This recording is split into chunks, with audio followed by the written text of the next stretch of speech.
ముఖ్యమైన see port ఏంటి? Motipalli. Main sea port కూడా Motupalli. Next one main sea port, ముఖ్యమైన వాడరేవు. Main sea port Motupalli. Motupalli పాత పేరు ఏంటి? మోటిపల్లి పాత పేరు నెంబర్ ఆఫ్ టైం ఇప్పుడు దేశీయ కొండాపురం. దేశీయ బ్రాకెట్ రాసుకోండి. మోటిపల్లి ఓల్డ్ నేమ్ దేశీయ కొండాపురం.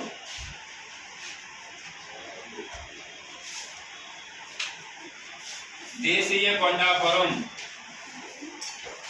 దేశీయ కొండాపురం. మళ్ళీ క్వశ్చన్ చెప్తారా?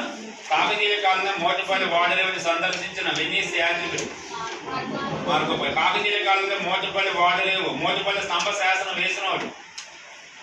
మోటిపల్లి శాసనం వేసింది ఎవరు? Ganapati. Motupalli inscription build by. Motupalli శాసనం వేసిన వాడు గణపతి దేవుడు అని రాయండి. మోటిపల్లి శాసనం వేసిన వాడు గణపతి దేవుడు.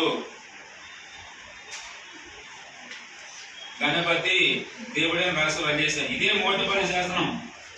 మళ్ళీ రెడ్డి రాజులు వస్తారు, తర్వాత రేచల్ బల్మాస్గా రావాలి. కాకపోతే రాజ్యాలు చేంజ్ అయిపోవాలి. నెక్స్ట్ వస్తే చెప్పాలి. కాకతీయ కాలంలో ఫేమస్ డాన్స్ దీనికి ఆపోజిట్ గా మగధి చేసే డాన్స్ లాస్యం. ఏం పేరు? లాస్యం. అదే కాకుండా ఇంకొక డాన్స్ కూడా ఉంది కాకతీయ కాలంలో. బతుకమ్మ రోజు. బతుకమ్మ రోజు కట్టెలతో చేసే డాన్స్ ఏమంటారు? ఏం పేరు? మరి క్వశ్చన్ రైజింగ్ ఏంటంటే వీరి కాలంలో ఫేమస్ డాన్స్ ఏం అడుగుతారు? పారసీక ముత్తల్లి. పారసీక రాసుకోండి డాన్స్ నేమ్.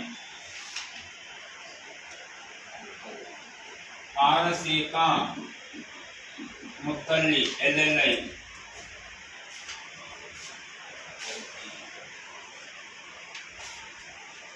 బ్రాకెట్ రాసుకోండి. ఫారెన్ డాన్స్ అని రాసుకోండి. విదేశీ నృత్యం అని రాసుకోండి.